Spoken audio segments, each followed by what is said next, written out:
দর্শক বন্ধু, আজকে আবার একটা নতুন ভিডিও নিয়ে চলে এলাম। খুব ভালো ভিডিও। ক্লাস 8-এ যখন আমরা পড়তাম এই সায়েন্সের খেলাটা দেখেছিলাম। আর ম্যাজিক মানে সায়েন্স যেখানে শেষ সেখানে ম্যাজিক সায়েন্স আরম্ভ, তাই বলা হয় ম্যাজিককে ন্যানো সায়েন্স। দেখুন, আমার কাছে একটা জলের বোতল আছে আর একটা গ্লাস আছে। আমি কিচ্ছু করবো না, এই জলটা এই ইয়েতে ঢাললাম, বোতলে ঢাললাম। দেখুন, জল কিন্তু ভর্তি। আমি একটু ঢেলে দেখিয়ে দিলাম, জল ভর্তি রইল।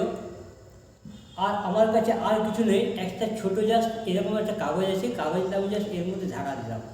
দেখুন, এইটা আমি ঢাকা দিলাম, কিচ্ছু করলাম না। এইটাকে আমি এইরকম উপুর করে নিলাম। দেখুন, উপুর করে নিলাম আমি। তা এখন কী হচ্ছে, কাগজটা প্লেটের মধ্যে আছে। দেখুন, জল পড়ছে, জল পড়ছে না, তাই তো? দেখুন, আমি ম্যাজিক করছি, ম্যাজিক করার সঙ্গে সঙ্গে দেখুন জলটা পড়ে যাবে, তাই তো? এটা আমরা ক্লাস 8-এ পড়তাম, ফিজিক্সে আমার সাবজেক্ট ছিল।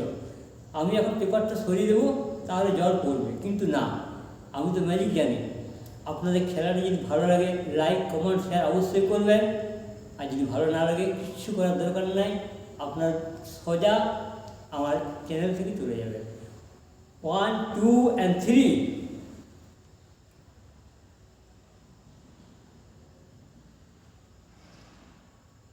ভালো লাগছে ম্যাজিক কি দর্শক বন্ধু? নমস্কার।